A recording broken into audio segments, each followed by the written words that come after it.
আছে বাইনোমিয়াল, একটা পয়জন, আর এটা হলো নন মডেল, নন মেট্রিক মডেল বা সামথিং লাইক দ্যাট। ওইটা ইউজ করছিলাম।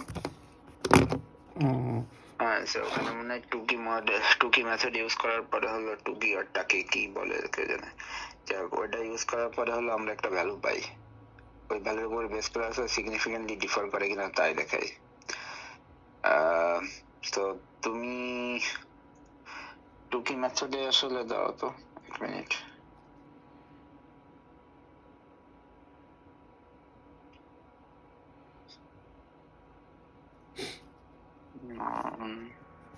মডেল টুকি মেথড সিগনিফিকেন্ট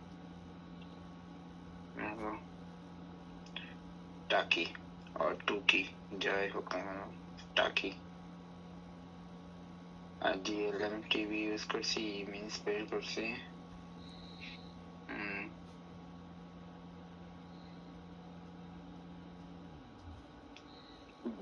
জেড টেস্ট না, ওয়ার্ল্ড টেস্ট ইউজ করছিলাম না। যখন আসলে আমি আসলে খেয়ালও করিনি, এই জন্য নোটও করে রাখিনি, এটা হলো মেন সমস্যা। বাট আমার কাছে মনে হয় আর এর কোডটা আছে না, তোমার কাছে দিছিলাম না যে অ্যানালাইসিস করছি, নাকি দিইনি? এটাও আর এর কোডটা দেন নাই ভাই। দাঁড়াও, আমি একটা, তুমি লাইনে থাকো। আচ্ছা আচ্ছা ঠিক আছে। আচ্ছা।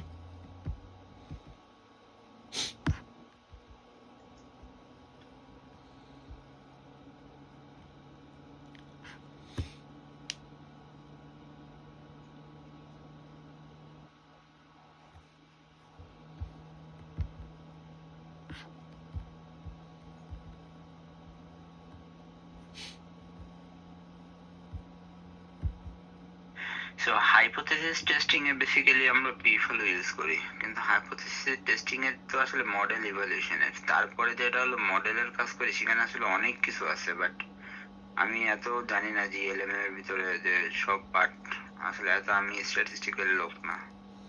আচ্ছা তাহলে ভাই মানে এটা তাহলে ওই শুধু প্লটটা দেখাই দিয়ে দিব না যে ডিজিজটা হচ্ছে আমাদের এখানে মেইন না আর কি। 100% অ্যাকুরেট কিনা প্লটে কিছু দেখা যাবে, কারণ আমি হলো আমার পেপারের কাজে জিএলএমএম করছি, কিন্তু ওইটার সাথে এইটার আবার একটু ডিফারেন্ট আছে, একটু একই বুঝলেন না। ধরো আমি আর এর কোডে দেখি, আমি তোমাদের কোথায় যে করছিলাম আছে কিনা, তো কোথায় রাখেছি, মেটা অ্যানালাইসিস, তেলাপিয়া,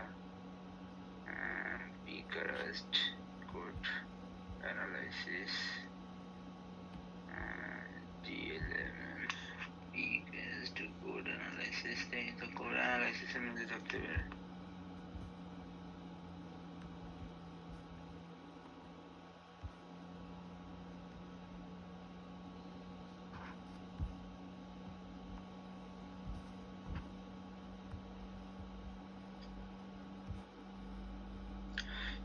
ইমেন্স, আমি হলো ইমেন্স প্যাকেজ ইউজ করছিলাম, ইএম মিনস, যেটা হলো জিএলএম টিভির মেন পার্ট। ওকে, আচ্ছা আচ্ছা। So then GG plot, prepare data for, okay, prepare data for GLM got only healthy versus disease, alpha diversity richness এর উপরে আমরা করছি, আমি যেটা সবাই করে, ফিট জিএলএম শ্যানন ডাইভার্সিটি মানে স্পিসিস রিচনেস এর উপরে করা, মডেল পি ভ্যালুস। আমি এখানে দেখতেছি যে আমরা পি ভ্যালুর উপরে বেস করতেছি, বাট এটা বেসিক্যালি হাইপোথেসিস টেস্টিং করছি। আমি তোমাদের দাঁড়াও দিচ্ছি।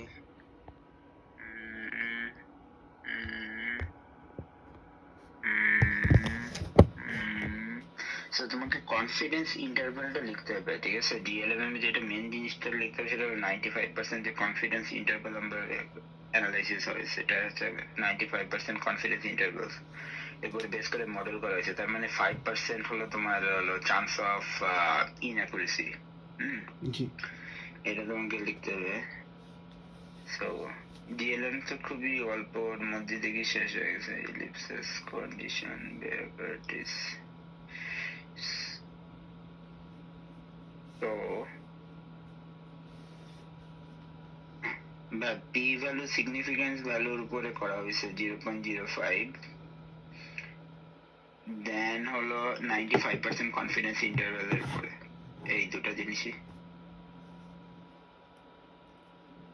আচ্ছা আমি তাহলে এই দুইটা জিনিসই তাহলে লিখতে হবে তাই? হ্যাঁ, এই দুটো জিনিসই অ্যাড করলেই হবে। আচ্ছা আচ্ছা ঠিক আছে তাহলে। আর আমরা শ্যানন রিচনেসের উপরে, কিন্তু এটা মাথায় রেখো, হ্যাঁ শ্যানন হ্যাঁ ভাই, রিচনেসের উপরে শ্যানন আলফা ডিসটেন্সের ডাইভার্সিটি। উপরে করছে, এটা ছবিতে দেওয়া আছে আর কি, এটাই আর কি। ওকে। হুম। আচ্ছা আরেকটা বিষয় হচ্ছে ভাই, ওই যে বিটা ডাইভার্সিটিতে আপনার এনএমডিএস প্লটের বিষয়ে মানে কি যেন বলছিলাম আমি সেদিনকে, আপনার মেসেজে যেটা বলছিলেন ওটা আসলে বুঝি নাই ঠিক মতো আর কি। এনএমডিএস প্লেসে বেসিক্যালি থাকে হলো আমাদের মাল্টি ডাইমেনশনাল স্কেলিং। তো বেসিক্যালি হচ্ছে তোমার কিভাবে কোনটা ক্লাস্টার করে, কত ডাইমেনশনালিটি রিডাকশন হয়েছে, রাইট? জি জি।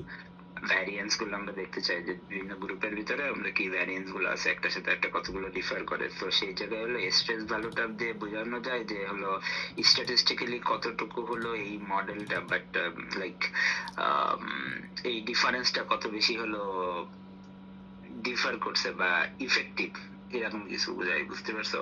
জি। তো এই স্ট্রেস ভ্যালুটা বেসিক্যালি অনেকে ফিগারের উপরে দিয়ে রাখে, খুব বেশি ম্যান্ডেটরি না, বাট দিলে স্ট্যাটিস্টিক্যালি খুব ভালো দেখায় এই আর কি।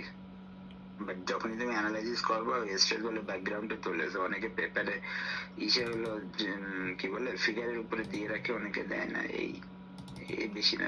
বেসিক্যালি ওটা তো করা হয়েছে প্রিন্সিপাল কোঅর্ডিনেট অ্যানালাইসিস না। সো প্রিন্সিপাল কোঅর্ডিনেট যখন দেখতে যায় তখন ওই প্রত্যেকটা এক একটা কোঅর্ডিনেটের সাথে একটা ভ্যালু তৈরি হয়, যার মানে স্ট্রেস ভ্যালু বলে, বুঝছো? একটার সাথে আরেকটা কতটুকু ডিফার করে। সো ওটা আসলে অনেকে দেয়, আবার অনেকে দেয় না, সো ইট ডিপেন্ডস। খুব বেশি প্রবলেম নেই এটা নিয়ে। তাহলে আমাদের তো এখানে ভাই যে বিটা ইউনিভার্সিটিতে যে ইউনিফ্র্যাক আর আরেকটা যেটা আছে এখানে তো কোনো পি ভ্যালু নাই, তাহলে কি আমরা এনএমডিএস প্লটটা উল্লেখ করে দিব এখানে মানে সাপ্লিমেন্টারি? হ্যাঁ, বিটা ডাইভার্সিটি তো বেসিক্যালি আমরা এনএমডিএস পলিটি করি, এটা তো বেসিক্যালি প্রিন্সিপাল কোঅর্ডিনেট অ্যানালাইসিস। আচ্ছা আচ্ছা আচ্ছা, বুঝতে পারছি আর কি। বেসিক্যালি বিটা ডাইভার্সিটি কি, বিটা ডাইভার্সিটি হলো আমরা দুই রকমের করে রাখি। একটা হলো পারমাণবিক অ্যানালাইসিস, রাইট? বেসিক্যালি যে permutation analysis of molecular variance, এটা মাল্টিভ্যারিয়েট ডাটা অ্যানালাইসিস। বিটা ডাইভার্সিটি মানে তো আসলে তেমন মানে একটা স্ট্যাটিস্টিক্যাল নাম, জি। কিন্তু আলটিমেটলি এগুলো তো মাল্টিভ্যারিয়েট অ্যানালাইসিস। হ্যাঁ। মাল্টিভ্যারিয়েট মানে মাল্টি ভ্যারিয়েবল রয়েছে, বিভিন্ন গ্রুপ রয়েছে এখানে, রাইট? সেই জন্য আমরা করি। তো বেসিক্যালি করা হয় পারমাণবিকের উপরে বেস করে, এবং যে অ্যানালাইসিসটা আমরা করি সেটা হলো প্রিন্সিপাল কোঅর্ডিনেট অ্যানালাইসিস। মানে কি প্রিন্সিপাল কোঅর্ডিনেট প্রিন্সিপাল কম্পোনেন্ট অ্যানালাইসিসও করে পিসিএ, তো বাট এখানে হয় যেটা হলো প্রিন্সিপাল কোঅর্ডিনেট অ্যানালাইসিস হয়, বুঝতে পারছো? জি। তো মোরাললেস একই জিনিস, খুব বেশি ডিফারেন্স নেই principal component analysis and principal coordinate analysis এর ভিতরে তেমন কোনো স্ট্যাটিস্টিক্যাল খুব বেশি ডিফারেন্স নেই। বাট দুটা যে জিনিসটা করে সেটা হলো ডাইমেনশনালিটি রিডাকশন করে, একটার সাথে আরেকটা স্কেলিং এর, এক এক্সিসের সাথে আরেকটা এক্সিসের, যেমন এক্স এর সাথে ওয়াই এর কি ডিফারেন্স আছে এটাই বেশি করে দেখে। সো তোমার ডাইমেনশনালিটি রিডাকশন করতে করতে ও বোঝাতে যায় যে তোমার দুইটা ডাটা সেটই সিমিলার। সো ধরো যদি তোমার পিসিএ বা পিসিও যাই বলি না কেন, যদি 15টা পিসিও হয় এক্স এক্সিস আর ওয়াই এক্সিস এর, সো 15টার পরে যে দেখা যাবে যে ও একটা একটা স্ট্রাকচার দাঁড় করাইছে, যে স্ট্রাকচারে যে আমার বিভিন্ন গ্রুপের ভিতরে কোনো ভ্যারিয়েন্স নাই, কোনো কোনো ডিফারেন্স নাই। এটারই হলো বেসিক্যালি এনএমডিএস প্লট করার মেন ই। সো আমরা সবসময় প্রথম যেটা হয়, মানে প্রথম যে principal coordinate analysis like PC one, so ওইটারই বেসিক্যালি বেস করে আমরা বলি যে এর সাথে এর অনেক এত ভ্যারিয়েন্স, অনেকে দুটো তিনটা পর্যন্ত দেখায়। তোমাদের একবার কোন অ্যানালাইসিস আমি এলবো প্লট দেখাইছিলাম মনে আছে? এলবো প্লট দেখাইছিলেন? এলবো না, সরি, সিরি প্লট। হ্যাঁ সিরি প্লট তো এখানে করা আছে তো আপনার। হ্যাঁ, তো ওই সিরি প্লটে তুমি দেখো ওখানে কয়টা আছে, দেখো 15টা বা 16টা মনে হয় দেখবা আছে, বা 20টা জানি না। তো ওইগুলো একটার সাথে আরেকটা ভ্যারিয়েন্স বুঝাইছে, কিন্তু দেখবা যত নিচের দিকে যাবে তত ভ্যারিয়েন্স কমতেছে, হ্যাঁ। যত পিছিয়ে বাড়বে দেখবা তত ভ্যারিয়েন্স কমতেছে, মানে হিস্টোগ্রামটা দেখবা ওরকম করে যাচ্ছে, দেখছো খেয়াল করে? জি জি। সো ওই প্রথম যেটা হয় ওটা দিয়ে আমরা বোঝাই যে একটা গ্রুপের সাথে আরেকটা গ্রুপের কতটুকু ভ্যারিয়েন্স আছে, এই উদ্দেশ্য বেসিক্যালি প্রিন্সিপাল কোঅর্ডিনেট অ্যানালাইসিস। তো অনেকে পিসিও 1 2 পিসিও 2 টু 3, তারপরে 3 এর সাথে 4, 4 এর সাথে 5 এই এক্স অ্যাক্সিস আর ওয়াই অ্যাক্সিস বরাবর কি ডিফারেন্স আছে এটা বোঝানোর চেষ্টা করো। এই আর আচ্ছা বেশি কিছু না এখানে। আচ্ছা আচ্ছা। ওকে এরপরে বিষয়টা আর হচ্ছে ভাই, কিছু ওই যে পিকরাস্ট ফাংশনাল পার্টে এখানে তো ভাই কোনো ডায়াগ্রাম তো আমরা পাইনি আর কি। আপনি হচ্ছে কয়েকটা ফোল্ডার দিছেন না আর কি, পাইনি, মানে এটা পাইনি কোনো সিগনিফিকেন্ট ভ্যালুই পাইনি, না হলে পি ক্লাস আমাদের কোনো ডায়াগ্রাম দেবে না। তাহলে আপনি একটা কমেন্ট করছিলেন এটা সম্পর্কে লিখতে আর কি, মানে এটা কিভাবে কি লিখবো আর কি এটা আসলে। আর্টের ইন ডিটেলসে লিখতে যে আমরা হলো কি কি সিগনিফিকেন্ট ভ্যালু থাকার কথা, বাট আমরা আসলে পাইনি। এই জন্য পিক্রেস্টের ভিতরে যে যে পিক্রেস্ট কেন সিগনিফিকেন্ট ভ্যালু দিয়ে একটা ডায়াগ্রাম তৈরি করে, যদি না সিগনিফিকেন্ট ভ্যালু পাই তাহলে ওখানে ডায়াগ্রাম তৈরি করবে না। সো পিক্রেস্টের ভিতরে ঢুকলে তুমি দেখবা ওর কোনো ফাংশন দেওয়া আছে সুন্দর করে পেপারে। সো ওই পেপার থেকে একটু হলো ডিসকাশনে একটু লিখলে মনে হয় খুব ভালো হবে। আচ্ছা আচ্ছা, আপনি আমাকে কয়টা ফোল্ডার দিছিলেন আর কি, একটা পিকরাস্ট টু আউট পাইপলাইন নামে একটা ফোল্ডার, অনেকগুলো হচ্ছে ফাইল আছে আর কি, কিন্তু ফাইলগুলোতে শুধু আপনার হচ্ছে জিজেড ফাইল আর কি, এগুলো আর কি। এগুলো তো মনে হয় অ্যাড করা দরকার নাই পেপারের সাথে। নো, ওইসব তো সাপ্লিমেন্টারি তোমার লেখার সুবিধার জন্য দিছি হয়তো বা আমি। আচ্ছা আচ্ছা আচ্ছা আচ্ছা, বুঝতে পারছি আর কি। আর ভাই অ্যাবস্ট্রাক্টটা একটু মানে একটু ডিরেকশনটা মানে একটু দেন, মানে অ্যাবস্ট্রাক্টটা একটু সামারি যদি বলেন কিভাবে, মানে তুমি পেপারটা লিখে আমায় দাও, অবশ্যই আমি লিখবা না। আচ্ছা আচ্ছা আচ্ছা, ঠিক আছে তাহলে। ওকে আচ্ছা আচ্ছা আর একটা বিষয়, লাস্ট একটা বিষয় যে আপনার যে ওটিইউ টেবিল যেটা আছে ওখানে ভাই ওই ফ্যামিলি ফিলাম তারপরে এগুলা কাউন্ট করে যে লিখবো এগুলা, মানে আমি যখন ফাইলটা যখন চ্যাট জিপিটিতে দেই তখন একটা রকম কাউন্ট দেখায়, আবার যখন অন্য একটা এআইতে দেই তখন আবার অন্যরকম কাউন্ট দেখায় আর কি, নাম্বারিংটা আর কি। এটা কাউন্ট তো তোমাকে চ্যাট জিপিটি দিয়ে কাউন্ট করবা কিভাবে? কাউন্ট তো তোমার ডাটা অ্যানালাইসিস দেখে করতে হবে। আজিব তো। ও আচ্ছা আচ্ছা এই তো চ্যাট জিপিটি দেখে করতে হবে কেন তুমি? মানে আমি তুমি হচ্ছে টাইম টু ভিউতে যখন আপলোড দিবা তখন তো তুমি রিড নাম্বার গুলো দেখতে পারবা। তুমি ডি নয়েজের ফাইল গুলো আমি দিছি না তোমাকে? ওইটা না ভাই, ওই যে ওটিইউ টেবিল আর কি। তো ওটিউল টেবিল তুমি হলো এক্সেল এ আপলোড দাও, এক্সেল এ সেভ করো, সিএসভি তে ডট সিএসভি তে সেভ করে তারপরে দেখো ওপেন করে আচ্ছা আচ্ছা টোটাল কতটা ওটিউ পাইছো ওখানে তো তুমি দেখতে পাবে ডট সিএসভি তে। আমি তো তোমাদের কোড দিছি, তোমাদের তো সিএসভি তে ফাইল সেভ করে তারপর দেওয়ার কথা। হ্যাঁ ভাই, প্রথমেই তো আমি সেভ করতে হ্যাঁ বলেছি। সিএসভি ফাইল পাইছি আর কি। হ্যাঁ, তো সিএসভি ফাইলে সেভ করে ওখানে দেখো তো কাউন্ট তো সব দেখতে পাবা তুমি, কতটা হলো অ্যাম্পল কনসিকুয়েন্স ভ্যারিয়েন্স হয়েছে, রাইট? প্রত্যেকটা ফিচার, বেসিক্যালি ওটা তো আমরা ফিচার কাউন্ট বলি, right? Feature feature count, IDs. হ্যাঁ সো এই ফিচার গুলো তুমি দেখতে পাবা তো। আচ্ছা আচ্ছা আচ্ছা আচ্ছা, এইগুলাই একটু মানে একটু প্রবলেম আমার লেখাটা এদিকে আর কি ছিল আর কি ভাই। ঠিক আছে তাহলে ভাই। ওকে ওকে দা। আর এই মেয়েটা কি তোমার সাথে যোগাযোগ করেছে? ওর নাম কি? নুসরাত আমারে মেসেজ দিছিল অনেক লম্বা করে। না ভাই, আমার সাথে কোনো ও যোগাযোগ করে নাই আর কি। বললো যে সে নাকি খুব সাহায্য করতে চায়, পেপার লিখতে চায়। আচ্ছা পেপার যাই তো হোক। ভাই লেখা তো শেষের দিকে, এখন তো আসলে আমাদের সব তো মানে মোটামুটি গুছাই হয়ে আসছে আর কি, এখন তো আসলে আর যেহেতু সে গ্রুপে ছিল আমি তাকে নাম দিবা না শেষের দিকে। হ্যাঁ নাম তো আসবে আর কি, এটা সমস্যা নেই। এখন যদি অন্য কোনো কাজ যদি শুরু করি তাহলে হচ্ছে সে যদি হেল্প করতে পারে আর কি তুমি তখন। তো ওই যে ছেলেপেলে যেগুলো ব্যাকটেরিয়া নিয়ে কাজ করতেছে না, ওদের আমি আজকে ভাই ওই যে হাবিজাবি কাজে আমার পাবলিশ করে লাভ নেই। জাহাঙ্গীরনগরের একটা ছেলেকে যেন নাম আফতাবুর রহমান আর কি, ওর সাথে আমার সাথে কথা হয়েছে ভাই। ও হচ্ছে ওই যে কম্পারেটিভ জিনোমিক্স অ্যানালাইসিস এর কাজটা, আপনি যখন ডাটা অ্যানালাইসিস গুলো করে দিছেন আর কি। ও হচ্ছে আমি বলছি কিছু বাকি রয়েছে এখনো, শায়দ আমার একটা কাজ এখনো করে দিইনি, আমি টাইম পাচ্ছি না বলে আমি করতে পারছি না। আমার কাছে নেই আসলে ডাটা সোর্স।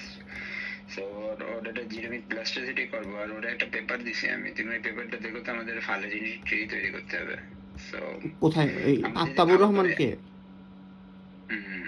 আচ্ছা আচ্ছা আমরা যদি ভালো করে পেপার করতে পারি, ওর একটা পেপার দিছি আমি অনেকগুলো, ওর কাছ থেকে নিও, তাহলে আমরা খুব ভালো জার্নালে পাবলিশ করতে পারবো। ওর ডাটাগুলো খুব ভালো রিপোর্ট আসছে, বুঝছো? আচ্ছা, আমি আজকে ওর সাথে আর এটা কথা ছিল বলছি কাজ। আর কি। ও আমি আমি ওর সাথে ওই লেখা মানে এই লেখাটা শেষ হওয়ার পরে ওর কম্পারেটিভ অ্যানালাইসিসের কাজটা শেষ করতে চেষ্টা করবো আর কি। আগে তামিদের কি খবর? তামিদের সাথে কথা বললো? আচ্ছা আচ্ছা নেটওয়ার্ক ফার্মাকোলজি তামিদ। হ্যাঁ উনি তো ওকে কাজ করতে চাইছিল আর কি। ও আরেকটা বিষয়, লাস্ট একটা বিষয় ভাই, যে স্পিয়ারম্যান কোরিলেশনে ওখানে তো ভাই কোনো পি ভ্যালু নাই না? অবশ্যই আছে, নাহলে কিভাবে কোরিলেশন বলবো আমরা? সিগনিফিকেন্ট ভ্যালু তো আছেই। এখন সিগনিফিকেন্স ভ্যালু হলো 3 রকমের ধরি আমরা, 0.05, 0.01 আর 0.001। তো 0.001 এর ফলে মানে আরো বেশি সিগনিফিকেন্টলি কোরিলেটেড। আবার এখানে আবার আর স্কয়ারের ব্যাপারও আছে, কিন্তু আর স্কয়ার যদি লিনিয়ার রিগ্রেশনের ক্ষেত্রে আর স্কয়ারের ব্যাপার আসে, বাট এক্সপেরিমেন্ট কোরিলেশনের ক্ষেত্রে আসলে আর স্কয়ার খুব বেশি আসবে না, পি বলে ব্যাপার স্যাপার চলে আসবে। আপনি আমাকে যে এক্সেল ফাইলটা দিয়েছেন, এখানে শুধু হচ্ছে শুধু জিরোর মানে 0 পয়েন্টের ভ্যালু আর কি। 0 পয়েন্টের ভ্যালু মানে? মানে পয়েন্ট ভ্যালু আর কি, মানে শুধু ভ্যালুগুলো দেয়া আছে এক্স অ্যাক্সিস মানে কলামগুলোতে আর কি। কত ভ্যালু দেওয়া আছে? মানে অনেক একটা লং একটা এক্সেল ফাইল আর কি। এখানে 0.48, 0.3, 0.1 এই মানে হাবিজাবি প্রচুর ভ্যালু আর কি। হ্যাঁ, তো ওগুলো তো এক্সেস বাই একটার সাথে আরেকটা সিগনিফিকেন্ট দেখবে না। আচ্ছা আচ্ছা এটা পিয়ারসন কোরিলেশন, তো কোরিলেশন দেখছে, পিয়ার ওয়াইজ কোরিলেশন দেখছে হয়তো, বা এই জন্য তুমি অনেকগুলো ভ্যালু দেখতে পাচ্ছ। তো 0.48 মানে তো সিগনিফিকেন্ট না। তো ভিতরে কোনগুলো সিগনিফিকেন্ট আছে তুমি এগুলো দেখতে পাবা। আচ্ছা আচ্ছা তো এই সিগনিফিকেন্স নেটওয়ার্কিং এর ক্ষেত্রে একটা কাজ দিতে পারে, যে এই অল্প কিছু আমরা সিগনিফিকেন্স ভালো পাইছি, বাট ওভারঅল আমরা পাইনি। আর যদি কিছু নাই পাই, তাও তোমাকে ডিসক্রাইব করতে হবে যে এই ম্যাক্সিমাম ভ্যালু এত থেকে এত রেঞ্জের মধ্যে পাওয়া গেছে। আচ্ছা আচ্ছা আচ্ছা আচ্ছা বুঝতে পারছি। বুঝতে পারছো? জি জি জি বুঝতে পারছি। ওকে আচ্ছা আচ্ছা ঠিক আছে তাহলে ভাই। ওকে ওকে ভাই। থ্যাংক ইউ ভাই। ওকে ওকে ভাই। আসসালামু আলাইকুম। ওকে ভাই।